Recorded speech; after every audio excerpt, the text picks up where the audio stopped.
Hello and welcome to Latest TV News. I'm Jacob Panons from Sussex World, and in today's news we'll be catching up on all the latest from across Sussex, and we'll be speaking to Brighton Hove Albion reporters Frankie, Elliott and Derren Howard. We will also hear from Gen Z reporter Amelia Morrison on hot weather. Should we welcome it, or is there a sad sign of things to come? We will also have a summary of the top stories from across Sussex. A Royal Navy ship returned to Eastbourne, which is its affiliated town, for the first time in 5 years.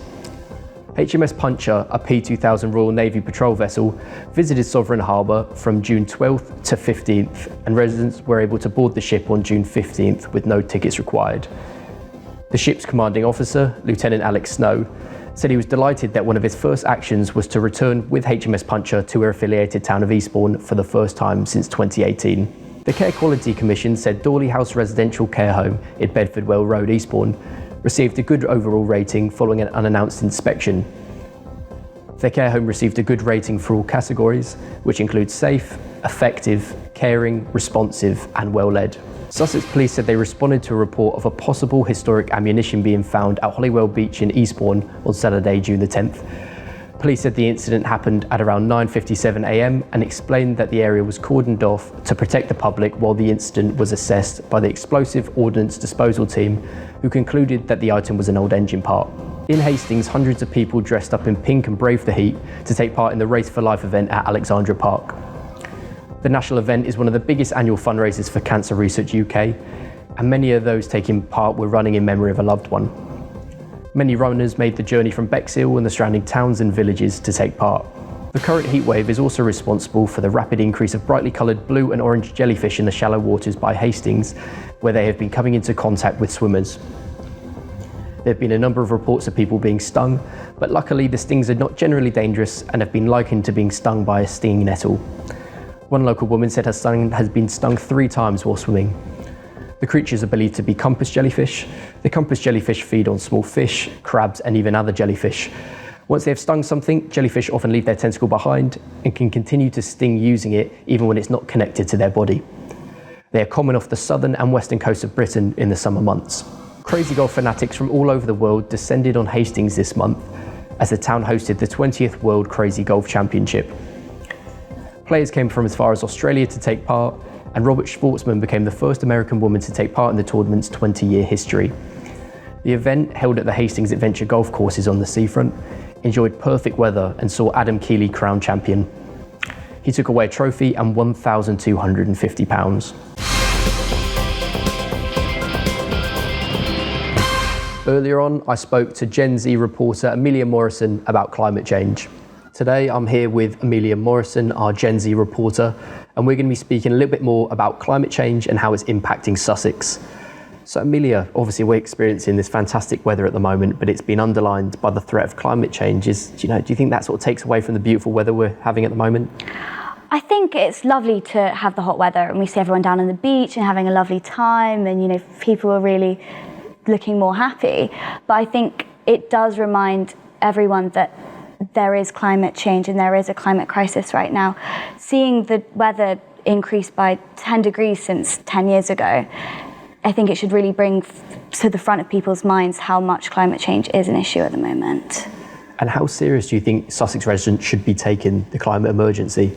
I think they should take it really seriously, especially since we're down by the sea, and people say that we're in a little bit of a microclimate right now in Brighton and Sussex, and I think that being so close to the sea, and as well as the South Downs and the national protected areas, that people should really think of it as an important issue.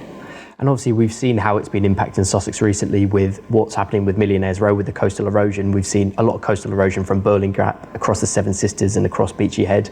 Do you think this is just another alarming sign for Sussex residents to see literally our beautiful landscape falling beneath our feet? Definitely. I think that as climate change is perhaps enclosing on us further, and I think it will really bring to the front of people's minds that it is a real issue, that as long as they can now see it in front of them, and I think that really will increase that awareness. And what do you think people could be doing to make a difference? I think not littering by the sea, that goes back in the oceans, goes back into all the pollution in the ocean. I think taking public transport where possible, reducing those fossil fuels to put back, like, so they're not so much in the ozone layer, and, you know, increasing the greenhouse effect. Because it's not just an impact on animals, it is an impact on people, like this coastal erosion.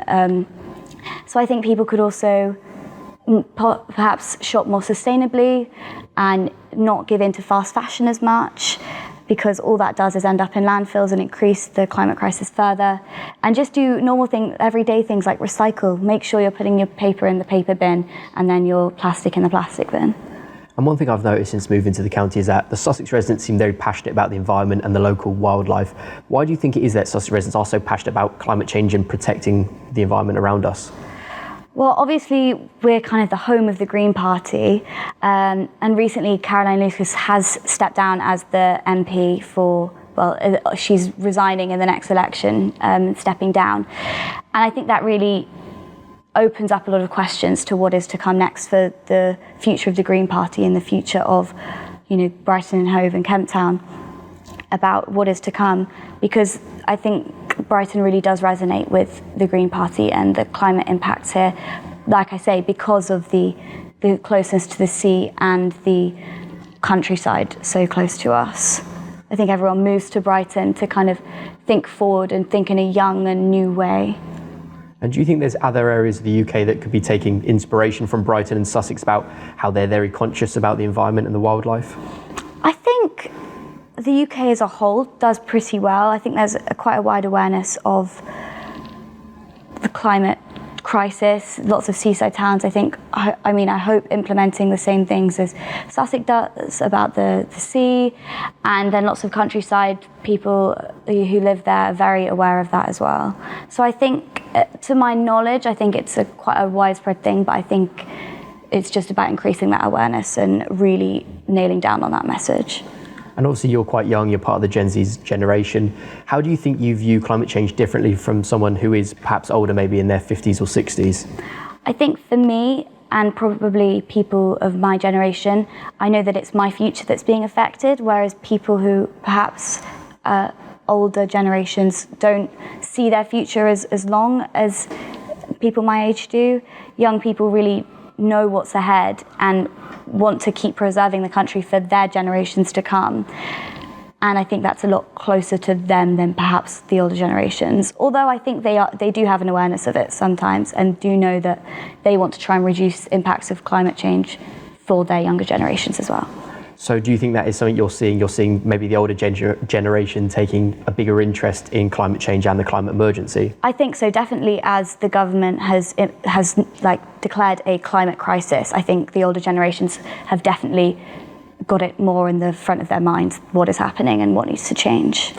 And we mentioned it in the past, you know, there's been a big interest in Sussex in the climate emergency, and Eastbourne Borough Council was the first council in the country to announce a climate emergency. Do you think these big gestures by politicians in Sussex can really make a difference?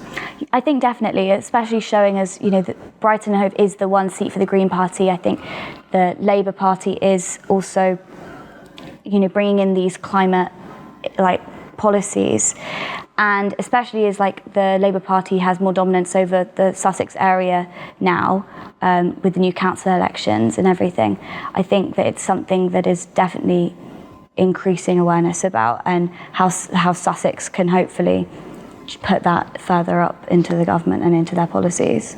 And over the last few years, we've seen quite a few charity organisations popping up to try and prevent climate change or to limit it as much as they can in Sussex. You know, just in Eastbourne alone, we've got Treeborn, we've got Plastic Free Eastbourne. How, as a young person, how inspiring is it to see these small organisations pop up to try and make a difference? I think it's really inspiring. I think it's really great that, you know, all these small companies and corporations and charities, I think all together as a collective, they make something big. And I think the more small places that come up, is more and more will happen, and more won't be shy to speak up. So I think it really will kind of create a better thing. Fantastic. Thank you so much for that, Amelia. That's everything from us here at Latest TV in part 1, but make sure you tune in for part 2 when we'll be speaking about all things Albion.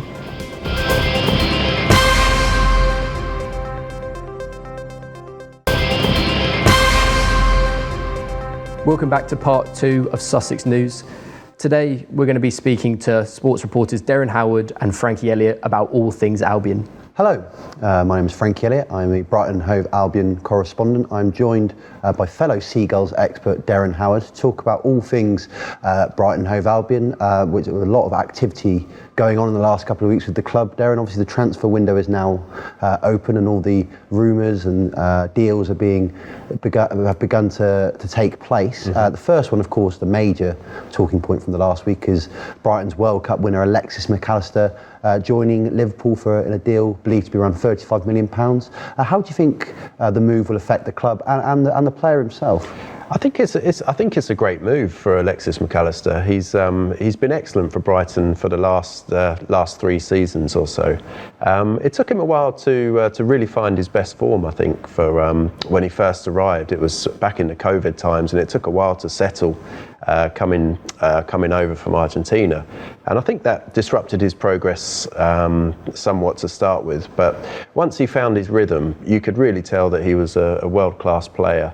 And I think that was highlighted by the fact in the World Cup when he played so well for Argentina, alongside the likes of Messi, and they went all the way to lift the World Cup. And to be a World Cup winner playing for Brighton is something that's never happened before, and he will always be remembered for that. And I think moving to Liverpool, it's an initial fee of £35 million with some add-ons as well, so it could reach around about the 50 million mark, which many Brighton fans may feel that's a little bit on the cheap side. But as far as what he's actually done for Brighton, I think he's been superb, an absolutely brilliant player. And I'm sure he'll go on to have a great career at Liverpool. He's got quite a few good years left in him as well. He's only 24 years old. So, yeah, really good move, really good move. Brighton have now become known as a club that sell their best players, but seem to come back bigger, better and stronger. Do you think this will be the case again?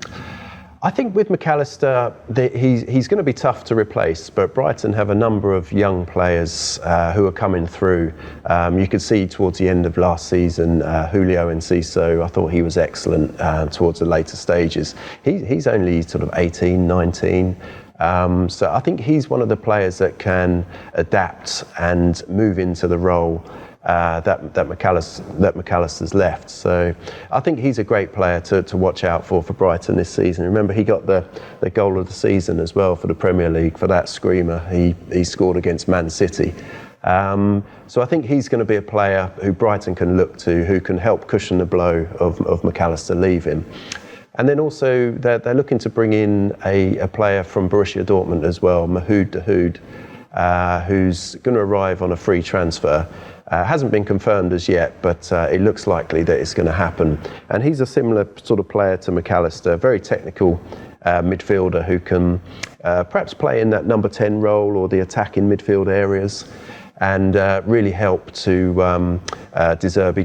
Gives him another option, and I think he could go a long way to perhaps replacing McAllister. It won't be easy, but Brighton certainly have options in that department, and also João Pedro as well, who he joined from Watford at the beginning of the summer. I think he'll be a great signing as well for Brighton. So reason for optimism, I think. Yeah. One player that may be more difficult to replace, and somebody that is as talismanic as Alexis McAllister, is Moises Caicedo, the Ecuadorian midfielder. He's been linked with a move away. Arsenal and Chelsea reported to be preparing bids of around 75 million or north of that price. What can you tell us about those rumours and how difficult a player is he to replace? He's going to be a tough one to replace. McAllister, I feel as though they have the players to cover in that area, but Caicedo, he's very unique. He brings a certain set of skills which are in demand across world football, which Brighton have been lucky enough to have for the last 12 months or so, where he's really been playing at a high level. And I think that's the one player that Brighton may well struggle to replace. That's going to be very tricky. Arsenal, they put in a 70 million bid for him in the last transfer window. That was rejected by Brighton. He then went on to sign a further contract with Brighton, which kind of protected the clubs because they knew that the big teams were going to come back for him in the next transfer window. So it's looking like Arsenal are the favourites still, but Chelsea are certainly in the mix as well. And Brighton, they've done plenty of business with Chelsea over the last season or so with Marc Cucurella. There's also the loan deal that Brighton had with Levi Colwill as well, and rumours of Chelsea interested in Sanchez as well. So there could be a number of deals where Brighton are with Chelsea. And Caicedo could be one of those as well. So yeah, there's a lot that's going to happen over the next month or so. So it'd be interesting to see where he ends up and exactly how Brighton tried to replace him. Yeah. Do you think that deal, because the McAllister deal, it felt almost definite that he was leaving. He was very emotional on the final day of the season. Since the World Cup, that deal seems to have been on.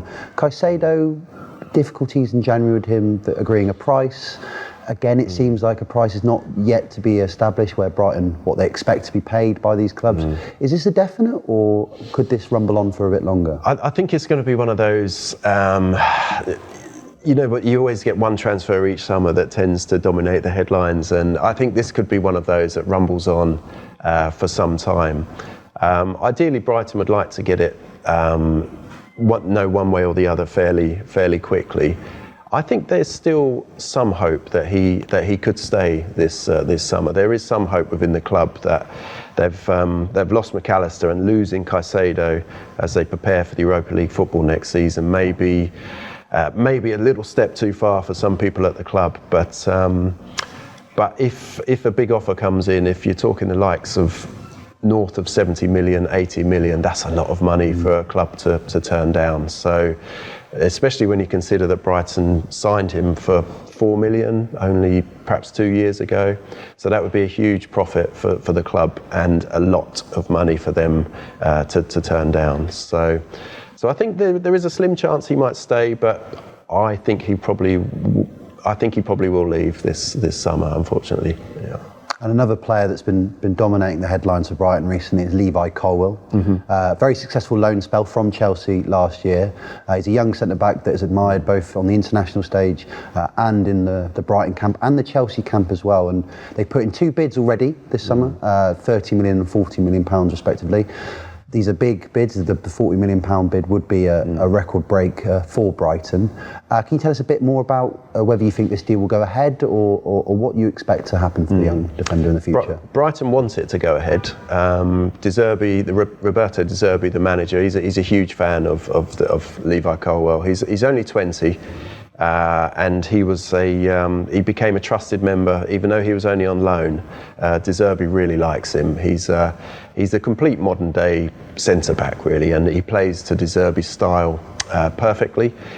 He's strong, he's athletic, and he can also, what's more important for De Zerbi is that he's great on the ball as well. He's left-footed, he adds some balance to the left side of the defence, and he's capable of keeping his composure under a press and starting the attacks. And alongside Lewis Dunk, he's sort of almost the perfect playing partner. With the left foot, the right foot, and they're both very good on the ball as well. So Brighton are going to do all they can to try and make his loan deal a permanent signing. But Chelsea is a bit chaotic at the moment, so you don't quite know what's going to happen there.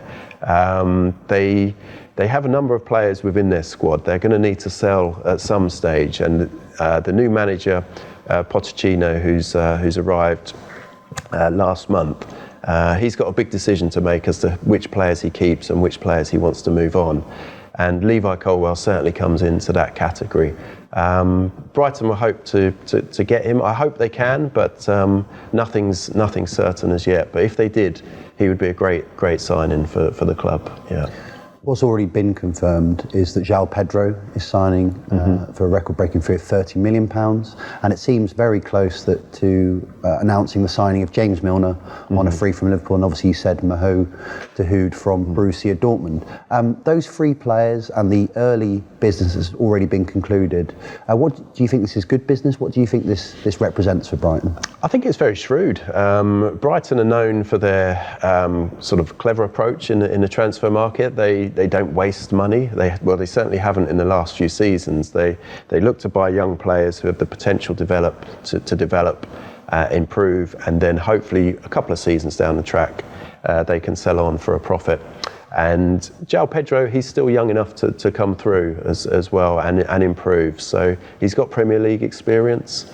And I think he's a player that they can develop, and he will do very well for them for the next year or so, as would Dahoud and Milner.